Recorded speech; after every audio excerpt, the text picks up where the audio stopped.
Hi there, everyone. Jen Houston here, nurse practitioner with Integrative Medical of Rockford. Just wanted to talk a little bit about screen time today. So 76% of teenagers use at least one social media site. Of those, 70% have multiple social media sites. So we're talking about Instagram, Facebook, Twitter. They are busy. They use these social media sites, of course, for positive things, like it helps with their social networking. It's a great way to connect for, health reasons, for nutrition, exercise groups. There's lots of positives with social media. So I certainly don't want to negate that. However, I do want to talk about some of those negatives and what parents can do to be involved as far as watching for those risks with these kiddos. 4 out of 5 families do have a device used to play video games. Boys tend to play more than girls. 84% of boys report playing video games online or on their cell phones. So just a little bit of statistics there behind what we're talking about. The negative risks. So the things that I want parents to be aware of would be kids are at a 5 times greater risk for obesity if they watch 5 hours of TV, or really that's any screen time. So that's on their phone, watching Netflix on their phone, or whatever that may be. So it's not just necessarily the television anymore, but 5 hours. You can check phones as well to see how many hours they are on it. I know Apple does that. I know that the Android phones have a way of looking that up as well. So there's ways to monitor that. You can always check as well with your cell phone provider. They also can give you that information. So obesity, wow. So we've got a huge problem with that in our country, and to think that they're 5 times more at risk for watching that TV or playing for 5 hours or more is concerning. It's compared to if they watch or on their screen less than 2 hours in a day. Those kids tend to not be at a higher risk. So that's why the American Academy of Pediatrics has said really limit that screen time to under 2 hours.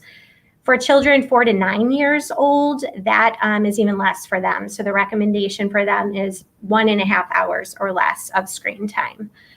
So why do we care other than the obesity? Social media really can affect a lot of different facets of kids' lives. I could probably talk honestly for hours about that, and this probably won't be the last talk that I have on it.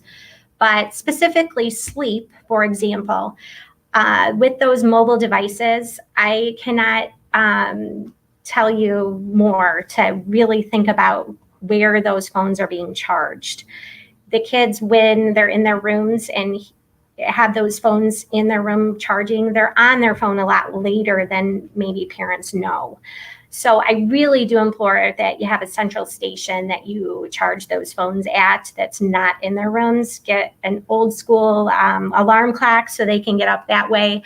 But I really would encourage you to think about that. So their sleep patterns definitely can be disrupted with these phones. Also, the exposure to that light, if that's within an hour of their sleep, so if they're looking at their phone before bed, that affects the melatonin levels, and it really can delay sleep, disrupt sleep. It can also then lead to school performance. That's something that we really worry about with these kids not getting enough sleep, is they're not able to concentrate and they're not able to do well in school. One thing that I will say that was interesting to me thinking about as far as e-learning right now, the schools really do a fairly good job, I believe, of keeping the kids off phone in class.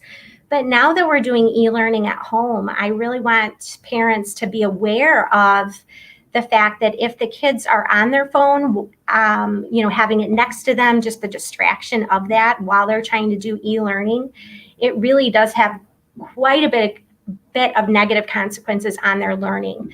They're not paying attention as much as they need to be.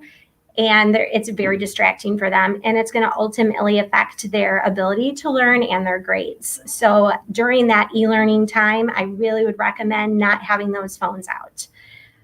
So takeaway, I guess, with today's short little talk here is that really monitoring that screen time with your kiddos. So under 2 hours, unless they are between the ages of 4 and 9, and then under 1.5 hours, and keeping those phones away from the kids while they are e-learning so that they can really concentrate 100% on the subject at hand. So as always, stay healthy and have a really great day.